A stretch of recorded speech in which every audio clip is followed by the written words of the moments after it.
Welcome to the No BS Spiritual Book Club's live streaming interview series, where leading new thought teachers, speakers, and authors share the intimate stories behind the 10 best spiritual books that inspired them the most on their spiritual journey. From well-known classics to hidden gems you might never have heard of, the No BS Spiritual Book Club saves you time and money by sharing reliable recommendations from those who've walked the path before you.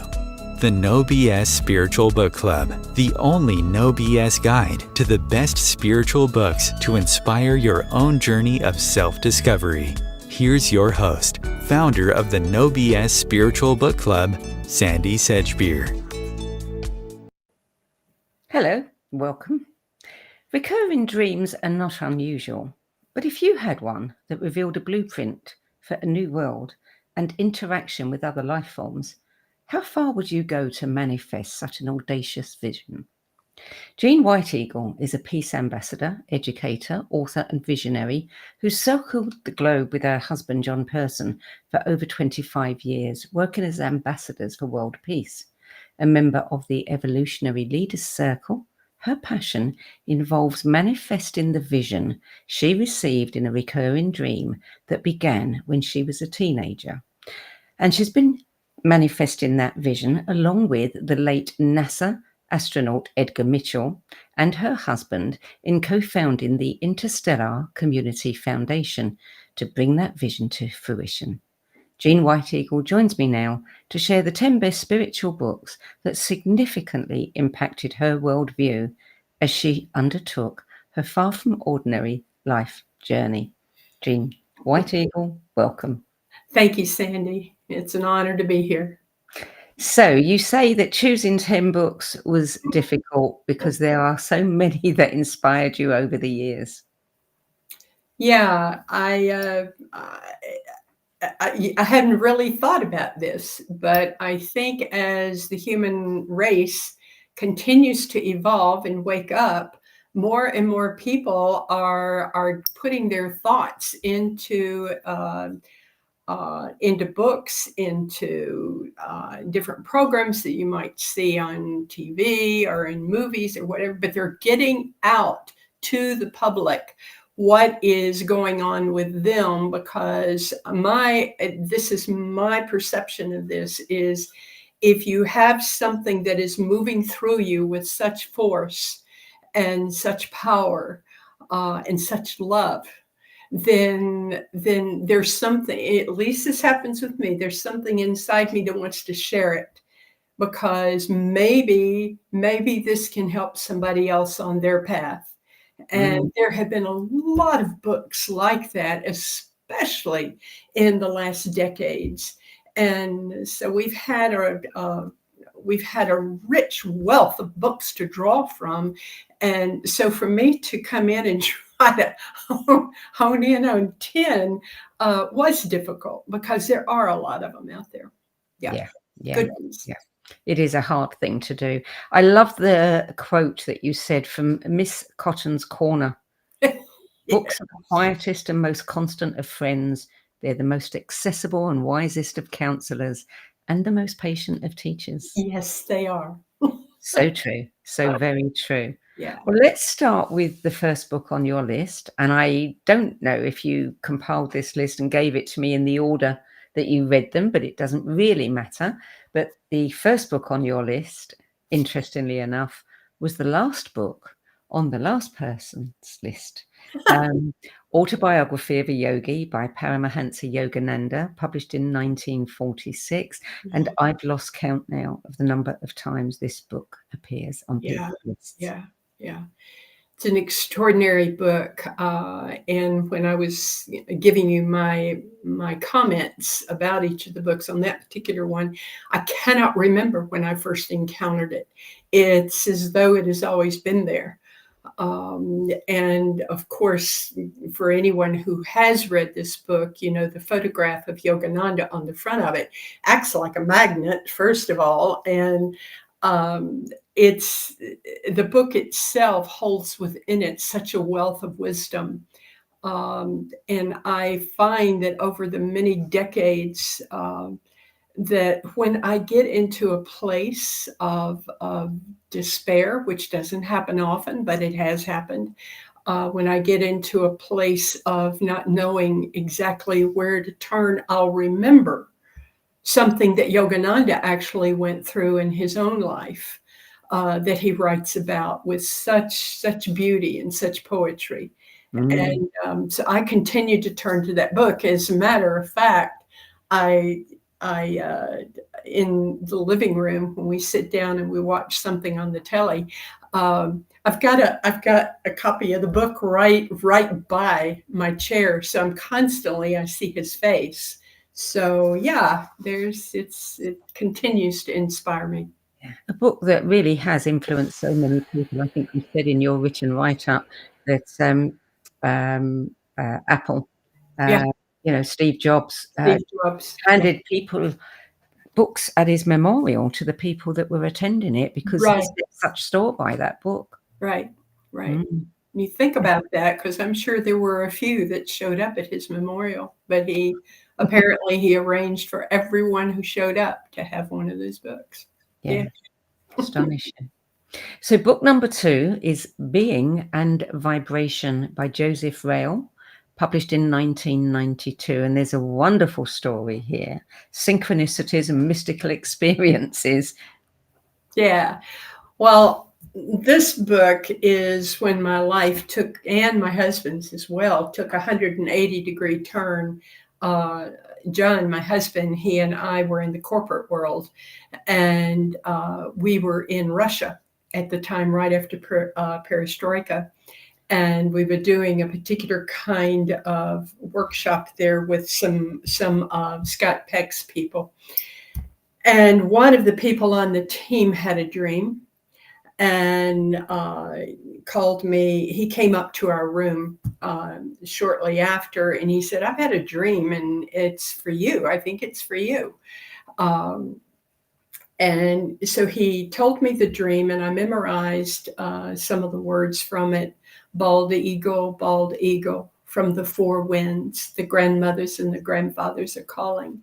The ancestors are calling Jeanne, and they cannot find her. And I remember when he said this, it was like, people talk about chills going over. Literally, a ripple went down my spine, because it was a sense of somebody's looking for me, but I don't know how to find them, because you can't write a letter if you don't know who to write to. You can't make a telephone call. So John and I, when we got back to the States, we got into our home here in Tennessee.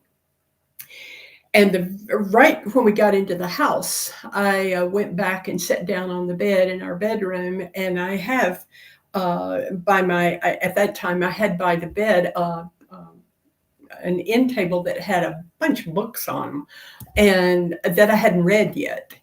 And one of the books was called Being and Vibration, and I had been given the book 8 months before, but I hadn't read it yet. So when I sat down on the bed, all the books, I bumped the table and all the books fell off on the floor, except this one book. It flipped over on the bed. And as it did, I heard, "Your ancestors are calling." And I immediately began reading the book. And when I did, I'm looking through it and I'm thinking, I really would like to meet this person, but not till I finish the book. The next day, I get a telephone call from a friend I hadn't talked to for years. And she just wanted to do some catch up. And I said, Martha, I said, I think I'm being guided back into my work with sound. And she said, well, I think it's time now that you meet Joseph Ryle, who is the author of Being and Vibration. And she didn't know that I had started reading this book. So when she said this, I immediately said, I went, do, do, do, do, do, do, do, do, like that's the theme song from Twilight Zone. And yeah. I said, I told her, I said, it feels like something's closing in on me. And I don't know, I don't understand it. I don't know what's happening. And she said, well, he's going to be in Tennessee in 2 weeks. I think you're to be there to meet him. So when we did meet, one of the first things that he said, I put the call out there. You heard, I knew you were coming. And he had seen me in a vision 12 years before. He had seen someone that was going to come in 12 years and carry on with this work. And it was the 12th month of the 12th year that I met him. So this book, as I said, our lives took a 180-degree turn.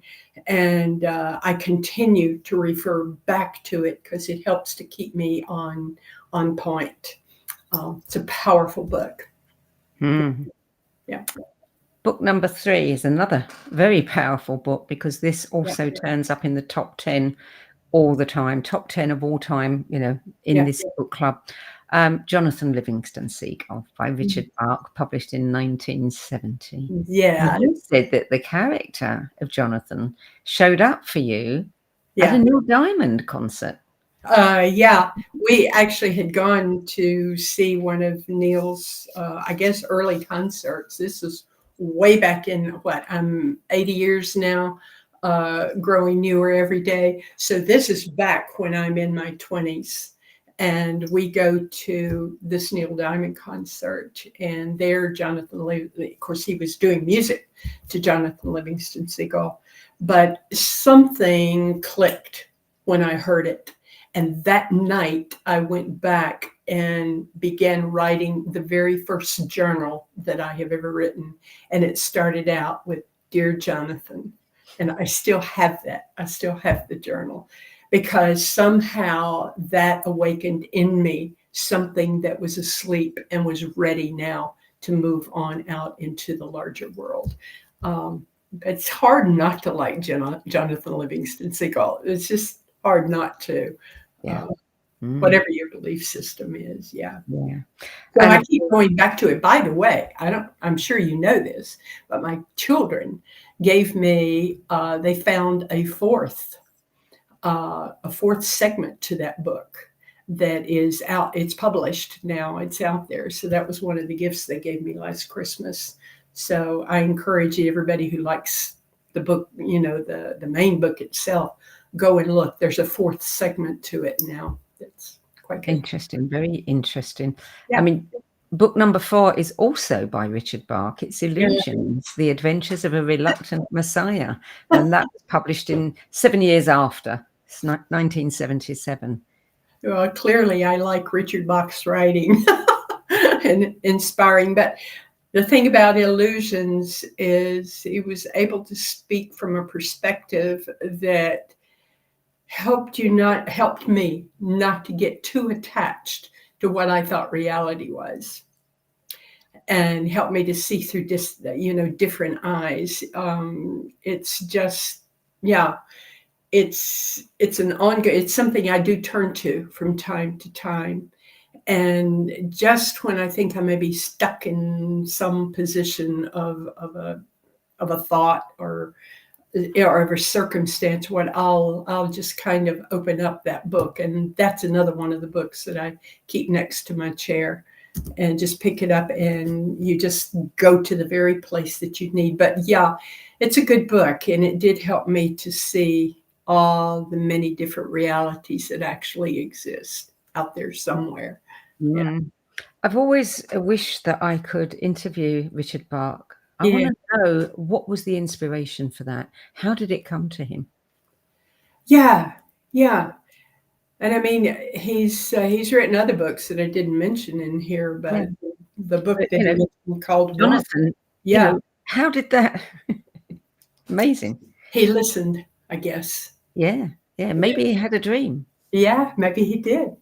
Maybe he did. Book number 5, Global Mind Change, The Promise of the 21st Century by Willis Harman, 1988. That one came into my life at a time that I most needed it. I was in the corporate world and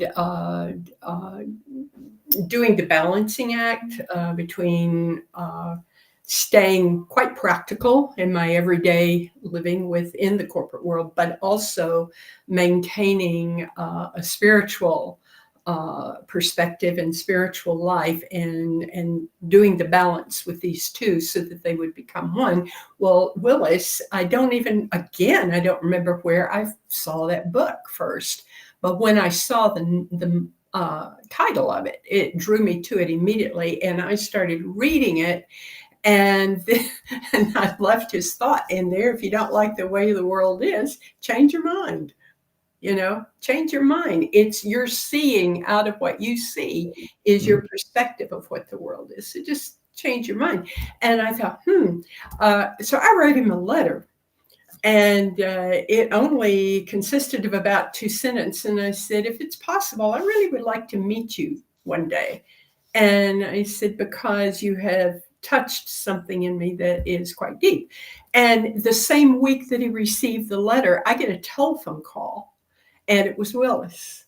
And that was the beginning of a lifelong friendship for the time that he was here. Yeah. And there's more to that story, but that book has continued to be an inspiration for me. Yeah. So I'm curious to know, what did he write about the promise of the 21st century? What did he say that one more time? What did he write? I mean, what is the promise? What did he think was the promise of the 21st century? I don't know that I can answer that adequately. Willis was able to see beyond the veils.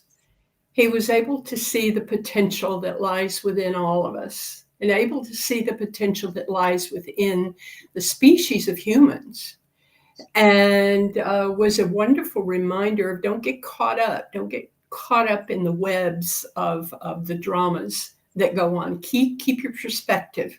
Keep seeing the larger picture. And that was one of the things that he was able to help me do. He was a co-founder of the World Business Academy. And and he brought me into that, and eventually brought my husband into that, where we met, by the way. It's a great love story. But yeah, so it was always a wonderful adventure with Willis, because when we would meet at one of these meetings that the World Business Academy might have, particularly if it was in California, he and I would go on these hikes. We would go walking by the ocean, and we would talk about things that were just so large, because he never put down any of the crazy ideas I might have had. He would take the idea and he would expand it and explore. So he was a real inspiration in that way. And I think if he were to give a message now, which I kind of can hear him, is don't get caught up in the immediacy of the moment. Be aware, be present, but don't get caught in it. Keep moving forward, keep seeing the bigger picture, and then create that bigger picture. And he's not with us anymore? No, he died several years ago, but he is on my council. I've got about 33 on my John teases me all the time. I've got about 33 on my council, and none of them are walking around in physical bodies. Yogananda's on my council. Yeah, but Willis, yeah, he'll come. Edgar died a few years ago. And Edgar Mitchell, yeah. And he too is on my council. So I can always tell when I'm doing something, an interview like this,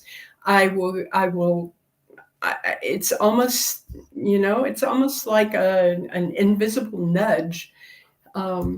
So I'll speak about this maybe later if we have time, but it was Willis that guided me to Edgar. And Willis was already on the other side, but he's the one who guided me to Edgar. And then the rest of that's history. I've got to ask you, Sure. 33 mentors, guides, 33 watchdogs. Yeah, guides. They're my council. We have council meetings quite often.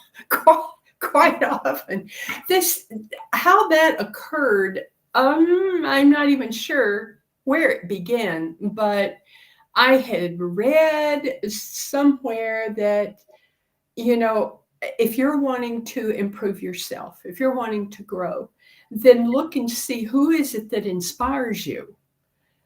And so I realized there are a lot of those that really, truly have inspired me, but they're not in physical bodies anymore. Yogananda being one of them, Sai Baba being another one, etc. So what happened is I began to go down the list. I thought, oh, well, this person inspired me for this reason and this reason.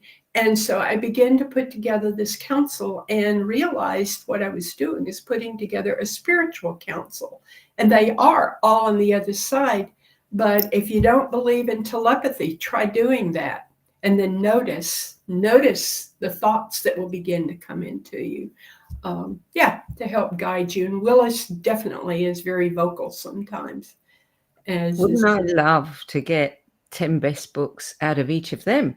Oh, that's an idea. That's an idea. If you can put that into operation, please feel free.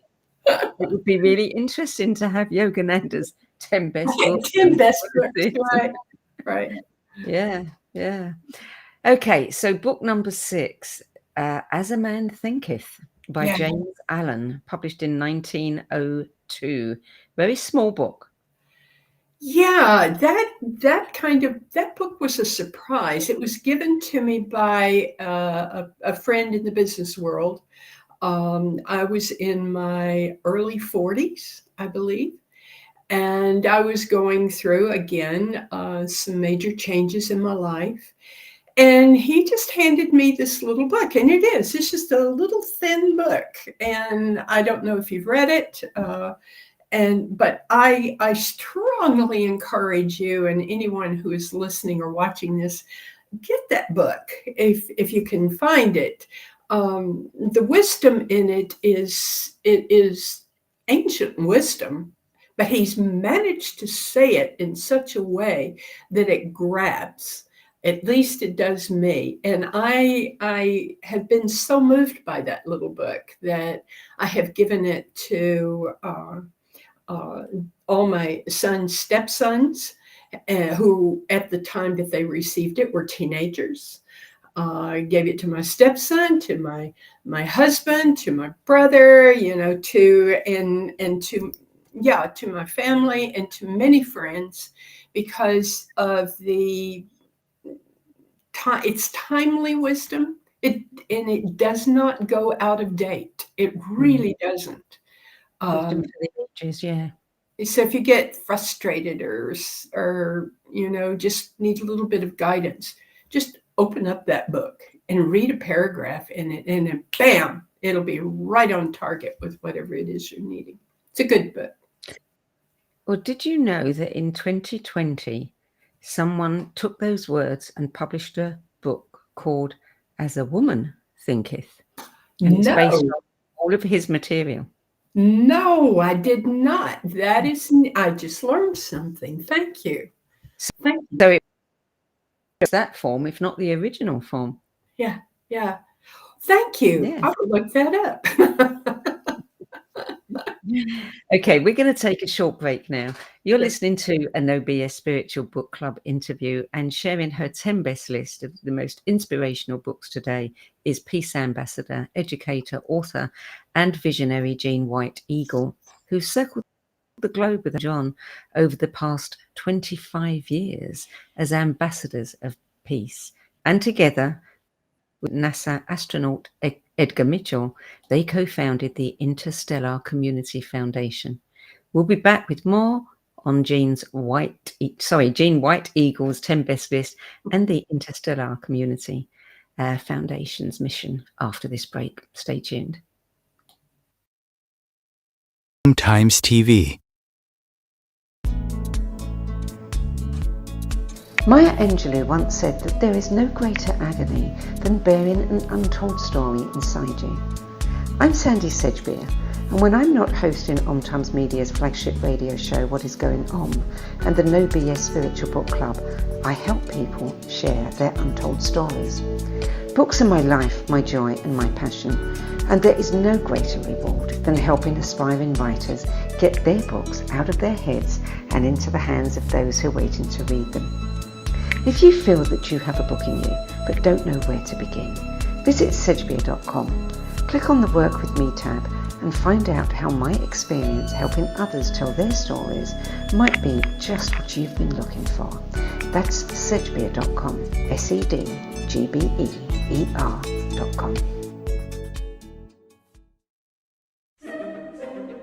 Imagine becoming a super influencer. Reinvent yourself, invest in your brand, and then manifest your success with a robust spheric approach. Om Times Media and Broadcasting offers a unique and multifaceted way to become the spiritual and conscious influencer you deserve to be by putting your message across our powerful platform with its proven record of integrity and excellence. Through our produced shows, Om Times offers the opportunity to become a social media TV personality, a radio show host, an Om Times magazine columnist, and a syndicated podcaster, all in one shot.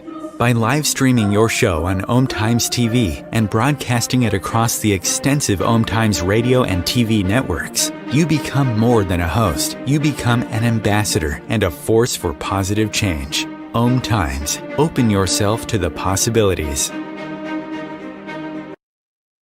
Everything that we do, we can do in a contemplative manner. Through the art of contemplation, you can use the gene keys in a really powerful way. Gene keys is basically the code book of life. In the gene keys, the book is made up of these three levels: shadows, gifts, and siddhis. And the journey is through those three levels, kind of unpicking of the shadow states, the releasing of the gifts, and then the embodying of this higher consciousness called the siddhi. And the siddhis are very exalted words. And it's not like we kind of suddenly are all these exalted Christ-like beings, but we have flashes and illuminations along the journey. And the more we get stuck into the journey, the more illumination comes to us, because the more we're releasing the light from in these codes inside our DNA. So all those revelations are inside us. So the contemplative way is the inner way.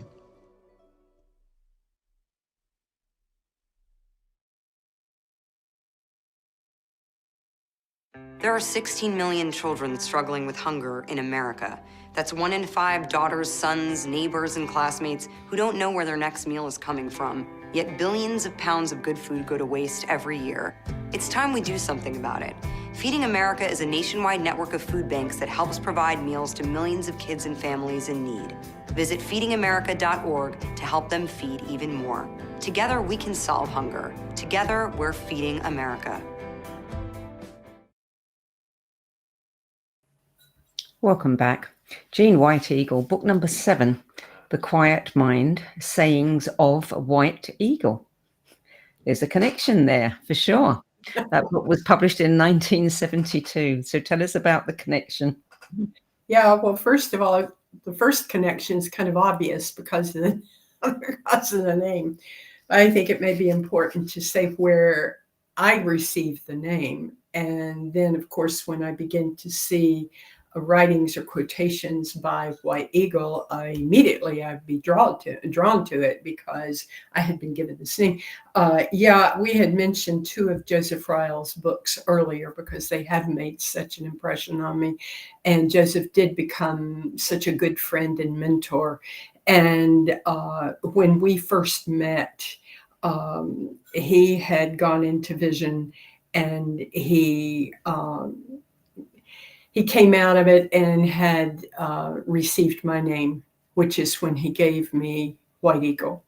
And I go by that name now, which I did not for about 2 years after he had given me the name, because, coming out of the corporate environment and my family being fairly traditional, not traditional native, but just traditional Americans, whatever that means now.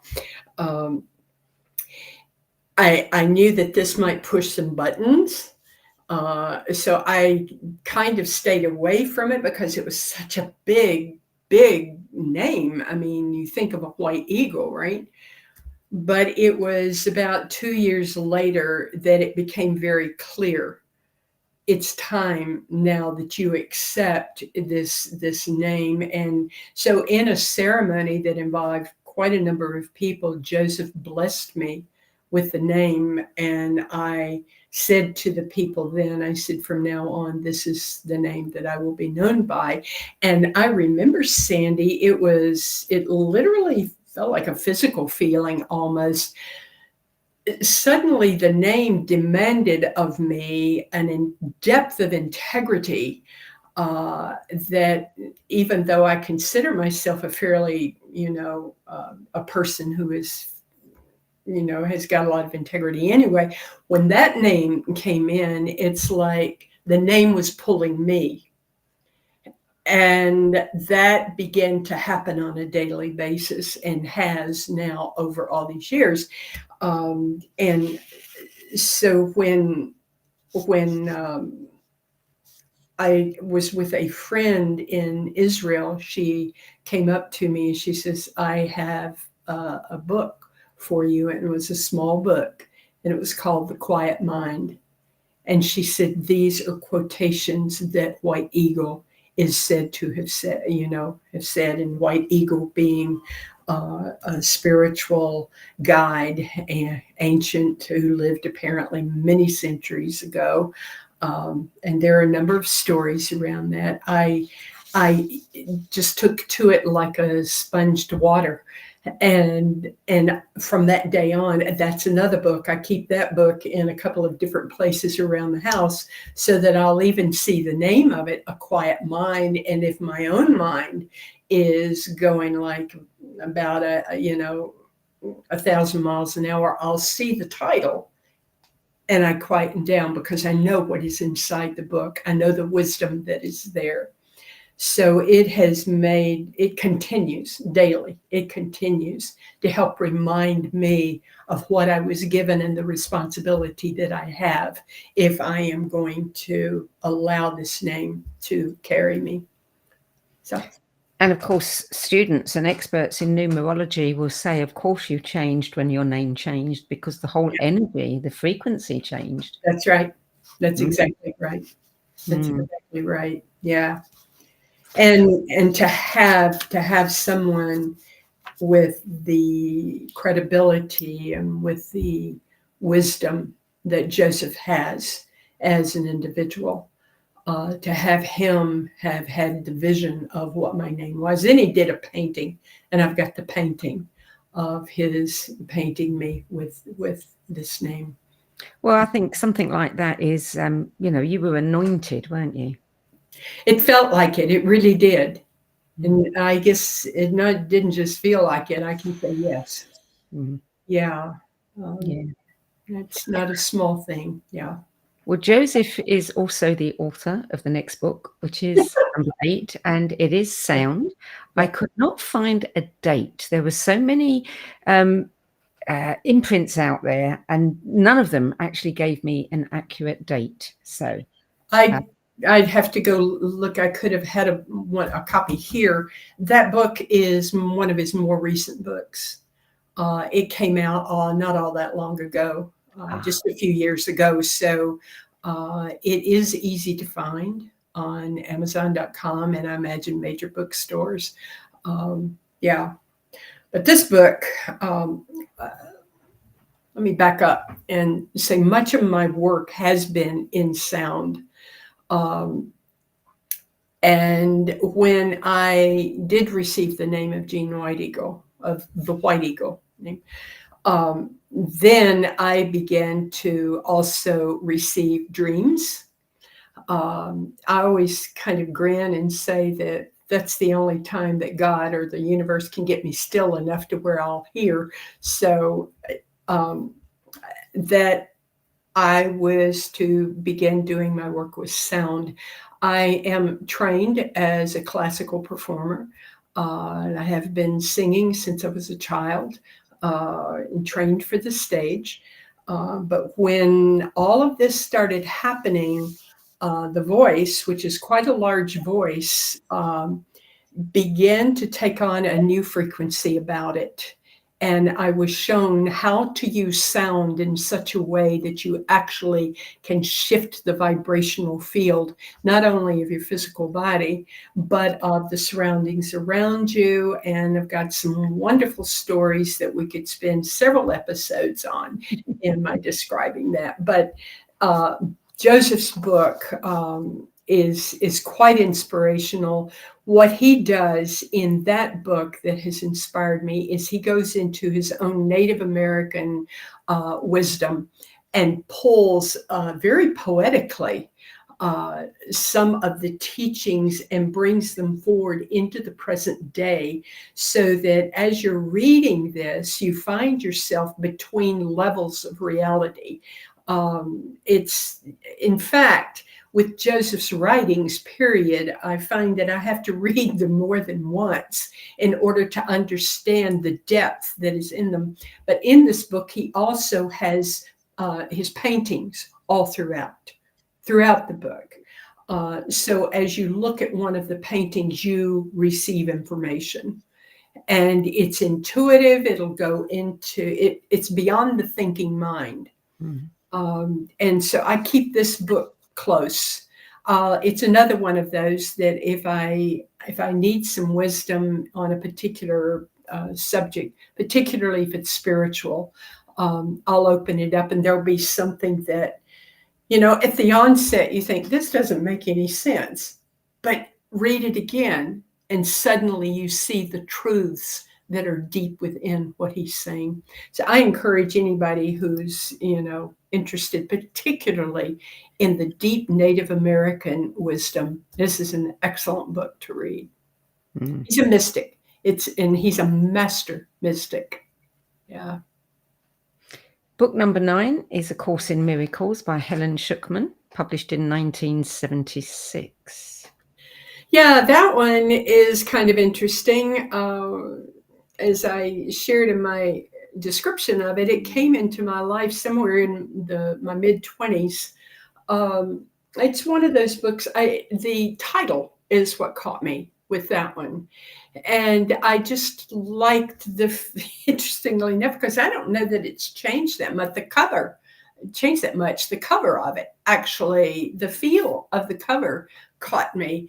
And so then I began to hear about all these courses that were being given on this particular book. And I didn't really attend any of the courses.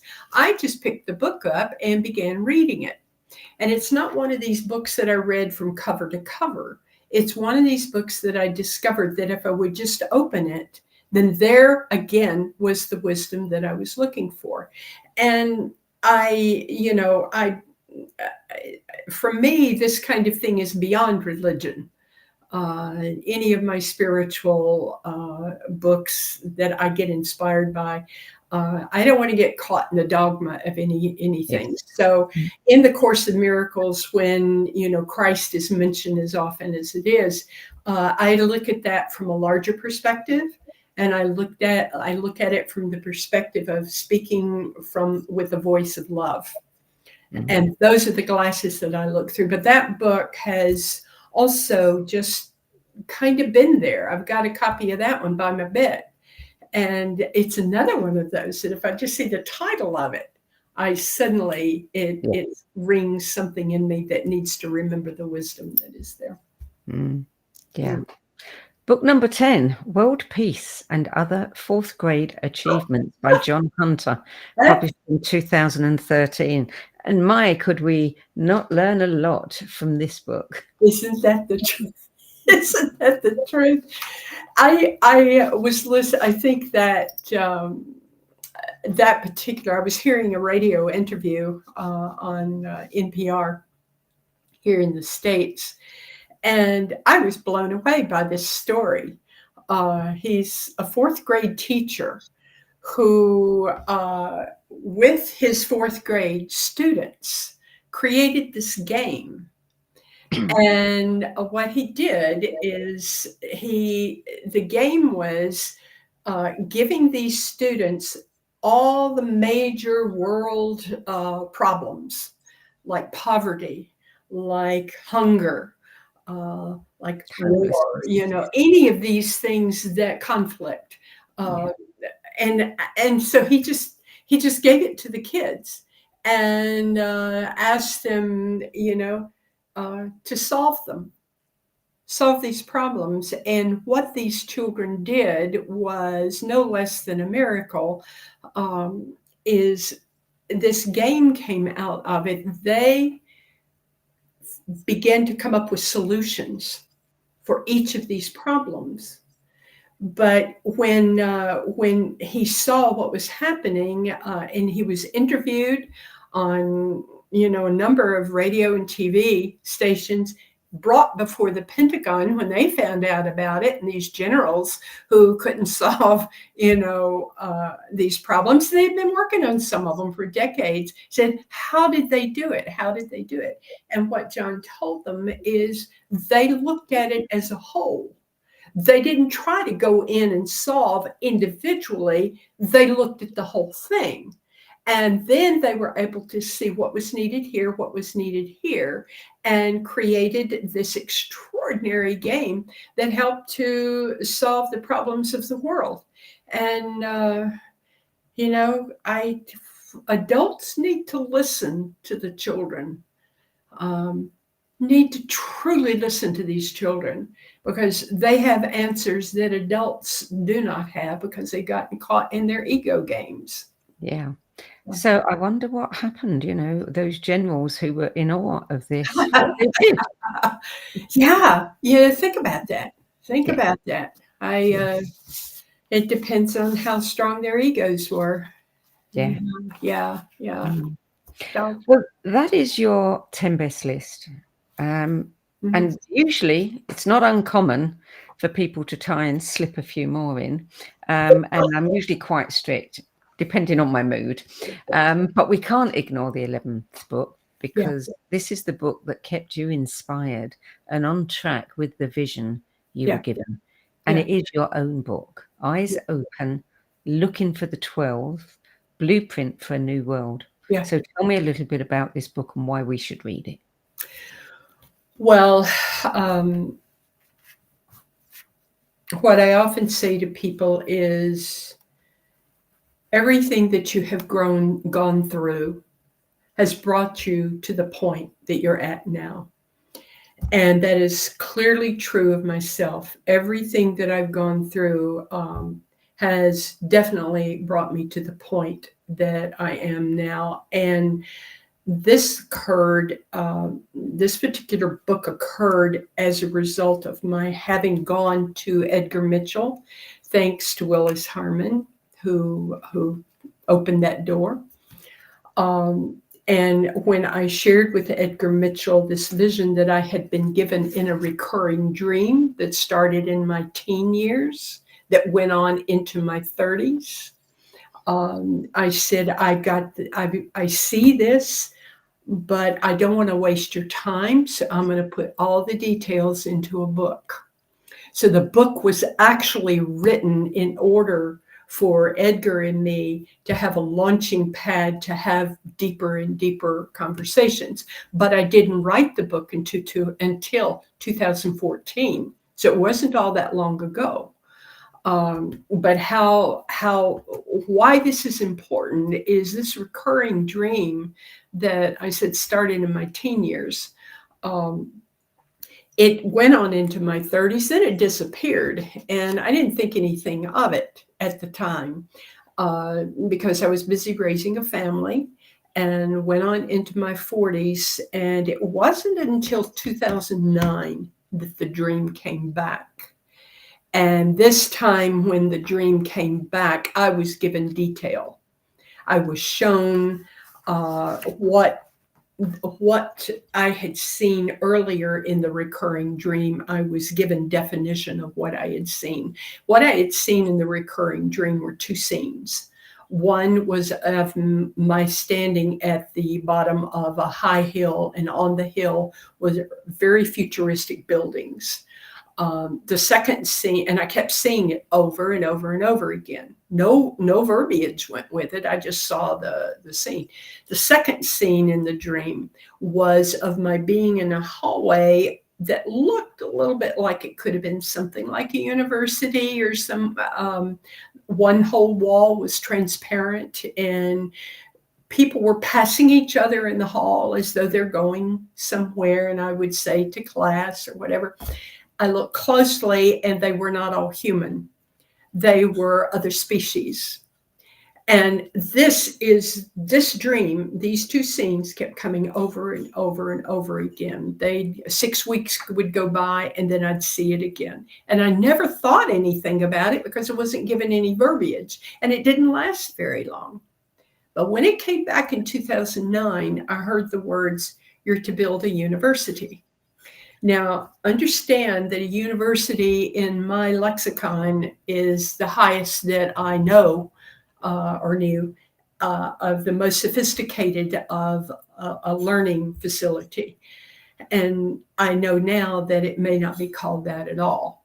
But when the dream came back, I was told these are to be built all over the world. And what I was being shown were interstellar communication centers. So it was a place where human beings would go. Their consciousness would be raised and sustained at a high level. And then those other beings coming in from other systems, advanced beings, there would be communication that would begin to happen on a regular basis. And I had somebody say not long after the dream came back, is you're being asked to build Starfleet Academy.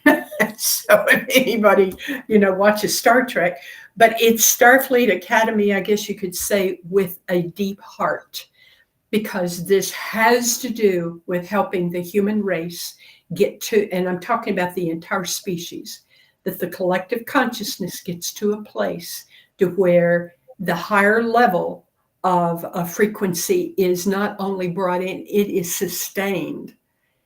And I was told in the dream that it would take a couple of generations at the time for humans to get through the PTSD that they've created for generations. And so the dream now is bringing in the people from around the world, and there are people showing up everywhere who know that they are somehow part of building this. I was given blueprints. Edgar said I was given a blueprint.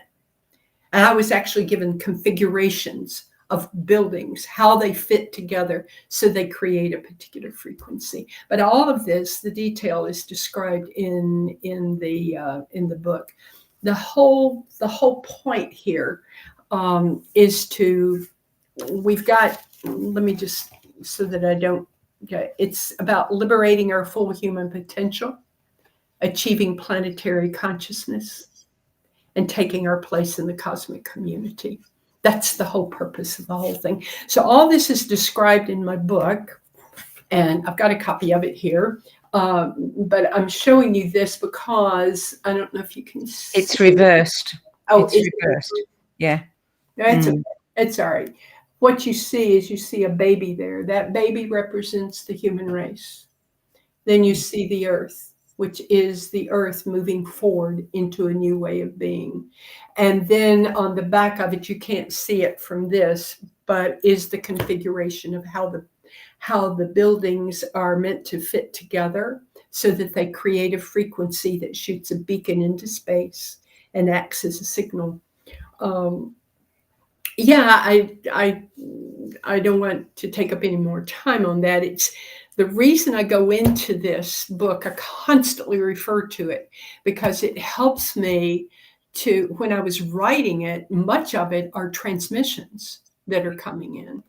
And I just opened this just before coming on with you today. And I've got a quote in here that's from Tom Kenyon's The Hathor Material, which is another one of my favorites, by the way. Mine too. In terms of human evolution, love is where you're heading. And that is kind of the guiding light that keeps us on track. So I don't know if I went all the way around Robin Hood's barn. No, it's fascinating. Yeah. And I am familiar with what you're saying. I'm very familiar with what you're saying. I have a question. Yeah. Who are the 12? How will you know when you find them? Have you found them? Well, here's an interesting thing, and I don't know if any of you who may be watching or listening to this knew Lawrence Bloom, who was a wonderful Brit from London and who knew God and everybody, and he was a very dear friend. But Lawrence, when he first saw this, he says, Jeanne, I kind of think this might be a metaphor. And I said, well, it's very possible, because I actually, Sandie, have met many more than 12 who have seen something similar to what I've seen, or they may have seen almost the exact thing and have painted it or, written about it in poetry, etc. But yeah, I think the 12, it's much more than just 12 people. And yeah, there's a story behind that too. But anyway, it gets people's curiosity up. And if they'll read the book, then they'll find out that there's a lot more in there than just trying to find 12 people. Yeah. So the foundation, it's a hub for this international community. It's kind of the umbrella that is, it is through the ICF where we receive donations to help us keep the lights on right now as we are in the foundational phases of building this. But it is a place where that we created, Edgar, along with John and myself, and then Lawrence came on board, and then Barbara Marks Hubbard. There's a wonderful story to that, came on board, and there were some others as well who said we need to put something into place that can help get the vision manifested. So we now, the name that is mentioned in the book is University and Interstellar Communication Centers, because they are to go up all over the world. But it was such a mouthful, and God bless Barbara Marks Hubbard, who became a very dear and loving friend. She kept spitting it out. I said, we'll have to find an easier name for this. So that's how we came up with the name Interstellar University. But that is the vision, and the ICF's responsibility is to manifest it as quickly and as well as we can. So I encourage anyone to go on to Google and look up the Interstellar Community Foundation, and you'll find the website there with more information. So prior to the work with the ICF, your love for children and teens led you to co-found the Up on the Mountain organization. Yeah, Teens at Risk. Yeah, I wish it still existed. It did not continue after we moved away from this area. We've returned back to it now, but this was back in my 40s, and I always have had a soft spot in my heart for teenagers, and I love children at all levels, but I especially love teenagers. Because they're going to push the boundaries, no matter what. They're going to push the boundaries. And that's kind of what I've done my entire life. So I do understand it. And we created this particular organization years ago for teenagers to, what John and I did was offer them skills to deal with their anger, to deal with whatever was going on with them. But we were not about religion. We were not representatives of the school system. We were not part of the judicial system. We were not anything that would threaten them or help them not be completely open with us. We were just two people who loved teenagers, and who both of us came into our marriage with quite a number of skills in dealing with conflict and in other areas that would, help a teen. So every Tuesday, a whole group of teens would come and gather in our living room. We would get pizza and juice. And what we did was give them a safe space to be heard.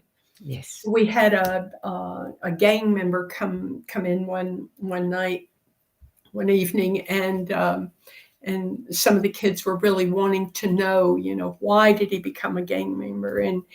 And he said he found someone who would listen to him, who heard what he had to say. And so that's what John and I really attempted to do. And it's what I've done over all these many years anyway. But that particular organization was put into place for that reason.